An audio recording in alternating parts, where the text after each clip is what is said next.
এবার বিড়ালের সাথে যুদ্ধের জন্য সিংহের গর্জন। ডক্টর মোহাম্মদ ইউনূস গর্জন দিয়েছেন, এবার ডাক দিয়েছেন জাতীয় ঐক্যের মাধ্যমে ভারতকে উত্তর দিতে হবে কঠিনভাবে, ভারতকে শিখিয়ে দিতে হবে বাংলাদেশের মানুষ আর যাই হোক রাজনীতির মাঠে। পাকিস্তান বোমা, পারমাণবিক বোমা এবং যুদ্ধ বিমান এবং ট্যাঙ্ক 500 ট্যাঙ্ক প্রস্তুত রেখেছে আমাদের বাংলাদেশি ভাই মুসলমান ভাইদের সাহায্য করার জন্য। হঠাৎ কেন ভারতীয় দূতকে তলব, গোপন রহস্য কি? আমাদেরকে রাজাকার বানিয়ে দেন, কোনো আপত্তি নাই।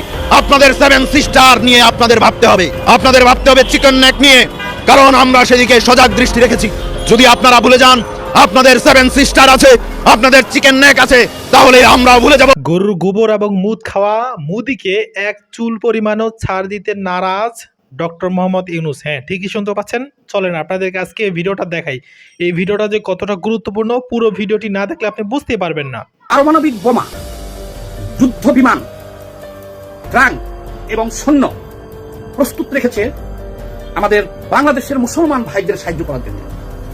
কারণ ভাই ভাই মুসলমান এক।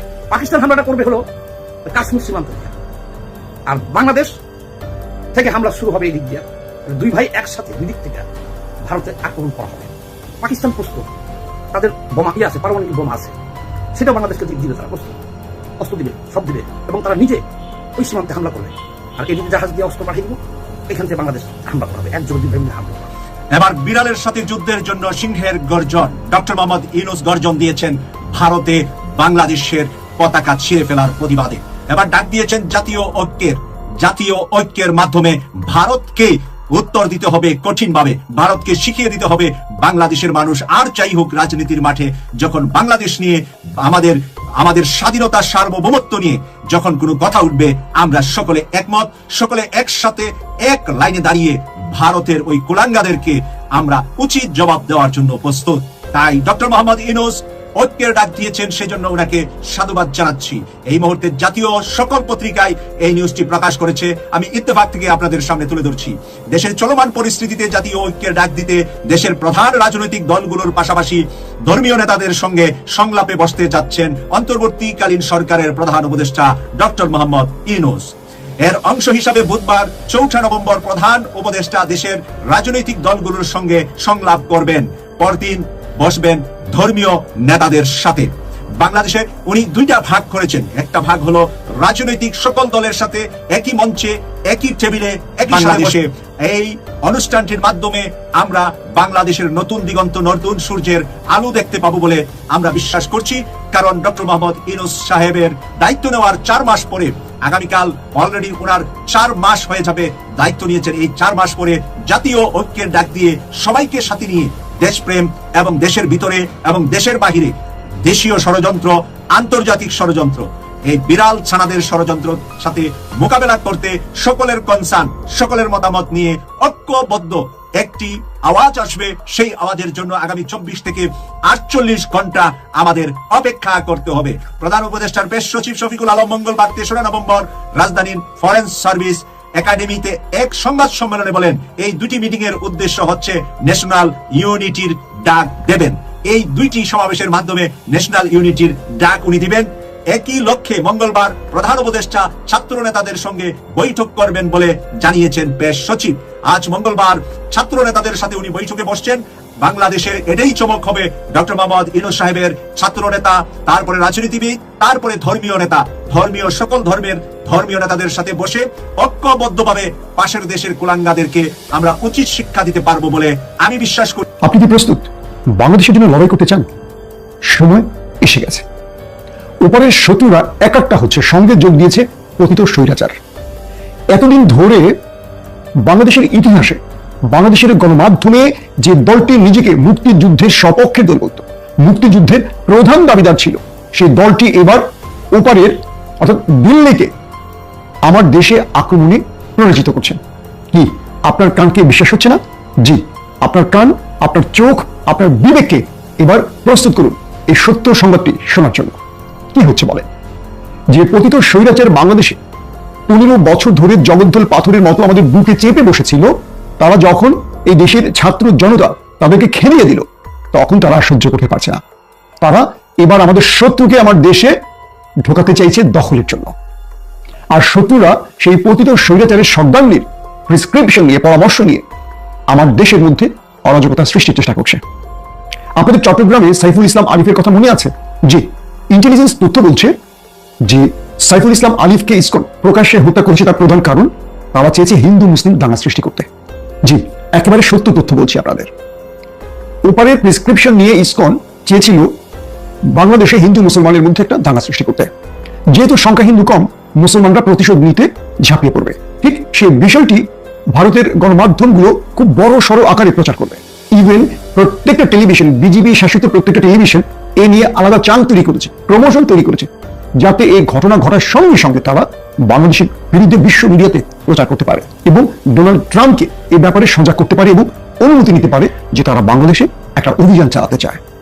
কিন্তু বিএনপি, জামাত সহ বাকি দলগুলোর বুদ্ধিদীপ্ত সিদ্ধান্তের জন্য দখলদাররা আমাদের দেশে আক্রমণ করতে পারেনি, কারণ আমরা ওদের উপর প্রতিশোধ নেইনি। এবার আমি বাংলাদেশের আমার ভাই বোনদের বলবো, কোন ক্ষেত্রে আপনারা প্রতিশোধে মাঠে নামেন না। প্রতিশোধ দুই রকম হয়।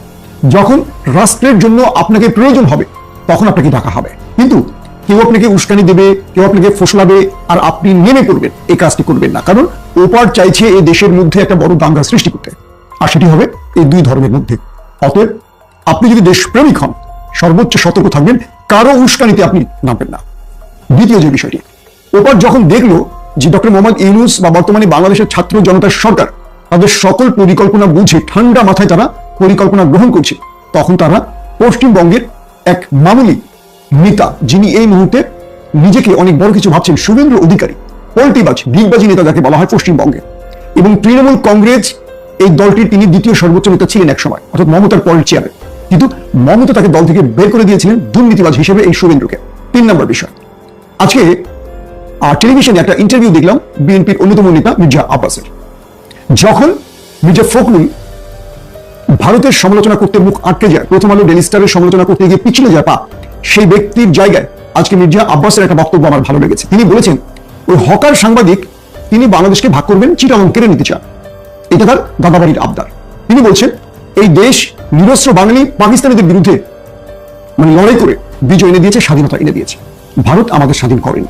মির্জা আব্বাস স্পষ্ট করে বলেছেন ভারত মূলত পাকিস্তানকে ভাগ করতে চেয়েছে নিজেদের স্বার্থে, আর আমরা আমাদের দেশকে স্বাধীন করেছি।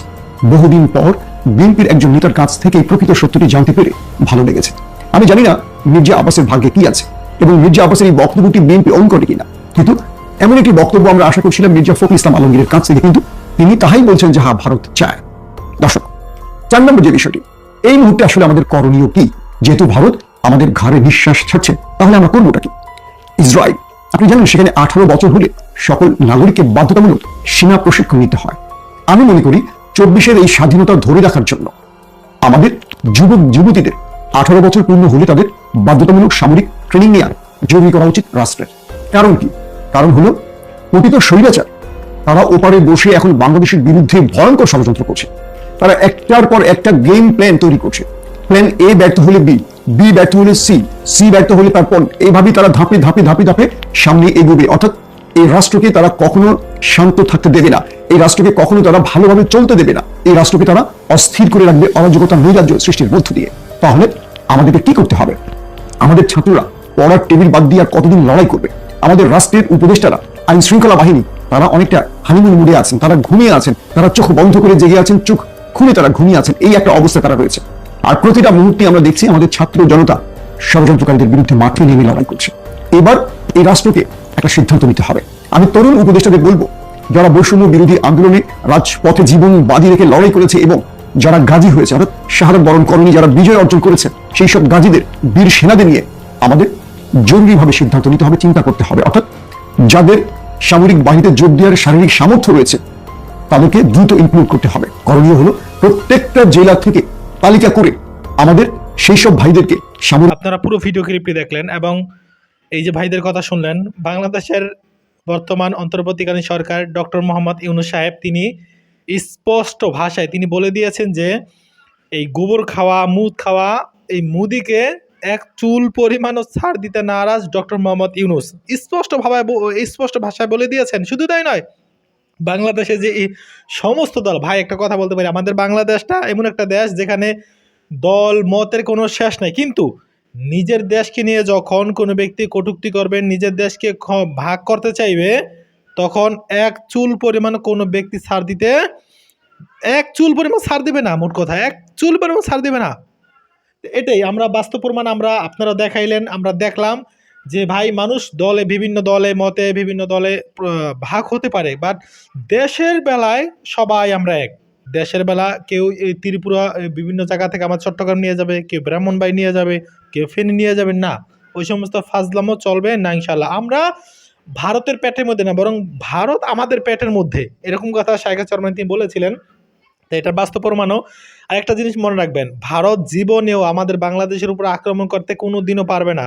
এক তো পারবে না, 2 নম্বর হচ্ছে পারবে না এই কারণে যে মনে করেন ঠিক আছে ভারত আমাদের চেয়ে বড় শক্তিশালী, তাদের মিসাইল বেশি, অস্ত্র বেশি, অবশ্যই, তবে আমাদের বাংলাদেশে অস্ত্র কিন্তু অলরেডি আনা শুরু করছে বিভিন্ন দেশ থেকে। শুধু তাই নয়, এখন বলবেন যে এই অস্ত্র দিয়ে কি ওটা দেশ থামানো সম্ভব না? ভাই এটা জীবনও সম্ভব না। তবে একটা কথা বলে রাখি, সেটা হচ্ছে এই যে দেখেন আমাদের বাংলাদেশে যখনই আক্রমণ করবে ভারত, তখনই দেখবেন ওই দিক থেকে চীন আর ওই দিক থেকে পাকিস্তান দেখবেন খেলা শুরু করে দিছে। তখনই দেখবেন ওর মাজা কেন ভেঙে ফেলে, কারণ ওরা তো বসে রয়েছে যে কখন ভারত এদিক সেদিক করবে আর কখন আমরা ভারত দখল নিয়ে নিব। দেখবেন ভারতটা খণ্ড খণ্ড হয়ে যাবে ইনশাআল্লাহ, যদি আমাদের বাংলাদেশের এক চুল পরিমাণ আঘাত করে এই ভারতের গু খাওয়া মুদ খাওয়ার দলগুলো। তো যাক, আর কোনো কথা, ভিডিওটি সর্বোচ্চ শেয়ার করে দিবেন। আল্লাহ হাফেজ। আসসালামু আলাইকুম। নূরে মুহাম্মাদি সাল্লাল্লাহু আলাইহি সাল্লাম থেকে সকল মাখলুক সৃষ্টি। হযরত ইবনে আব্বাস রাদিয়াল্লাহু তাআলা আনহু বর্ণনা করেন, সৃষ্টি শূন্য অবস্থায় নূরে মুহাম্মাদি সাল্লাল্লাহু আলাইহি সাল্লাম 12 সহস্র বছর ধরে আল্লাহ তাআলার ইবাদতে মশগুল থাকেন। অতঃপর আল্লাহ পাক নূরে মুহাম্মাদি সাল্লাল্লাহু আলাইহি সাল্লামকে 4 ভাগে ভাগ করে, 1 ভাগ দিয়ে আরশ, 1 ভাগ দিয়ে কলম, 1 ভাগ দিয়ে জান্নাত এবং 1 ভাগ দিয়ে আলমি আর রহ এবং সমগ্র মাখলুক পয়দা করেন। উল্লেখিত 4 ভাগের 3 ভাগ দিয়ে আল্লাহ পাক রব্বুল আলামিন জ্ঞান, বিবেক, লজ্জা ও প্রেম প্রীতি ভালোবাসা আর 1 ভাগ দিয়ে আমাকে সৃষ্টি করেন। নবী করিম সাল্লাল্লাহু আলাইহি সাল্লাম বলেন, আমি আল্লাহর শ্রেষ্ঠ নূর থেকে এবং সমগ্র জগৎ আমার নূর থেকে সৃষ্টি হয়েছে। এরপর আল্লাহ পাক রব্বুল আলামিন কলমকে আদেশ করেন আরশের উপর কালেমা লা ইলাহা ইল্লাল্লাহু মুহাম্মাদুর রাসূলুল্লাহ লিখতে। কলম আল্লাহর আদেশ পেয়ে 400 বছর পর্যন্ত কালেমা লা ইলাহা ইল্লাল্লাহ লিখতে থাকে। অন্য এক বর্ণনায় রয়েছে কলম লা ইলাহা ইল্লাল্লাহ পর্যন্ত লিখে নিবেদন করলো, ইয়া রব্বুল আলামিন, আপনি তো এক ও অদ্বিতীয়, আপনার নামের সাথে যুক্ত এই সম্মানিত নাম কার শোভা পাচ্ছে? আল্লাহ পাক রব্বুল আলামিনের পক্ষ থেকে জবাব এলো, এই নাম আমার সম্মানিত হাবিবের, তুমি লেখো মুহাম্মাদুর রাসূলুল্লাহ। এই আদেশ আল্লাহ পাকের ভীতিকর সম্বোধনের প্রভাবে কলমের মুখ ফাঁক হয়ে যায় এবং কলম মুহাম্মাদুর রাসূলুল্লাহ লেখে। তখন থেকেই কলমের মুখে ফাঁক রাখার নীতি চালু হয়েছে, যা কিয়ামত পর্যন্ত চলতে থাকবে। সুবহানাল্লাহ। সম্মানিত ভিউয়ার্স, ভিডিওটি যদি একটু ভালো লেগে থাকে, ভিডিওটি আপনার বন্ধু বান্ধব, হোয়াটসঅ্যাপ, ইমো, টুইটার প্রত্যেকটা সোশ্যাল মিডিয়াতে আপনারা বেশি বেশি শেয়ার করে দিবেন। আল্লাহ হাফেজ।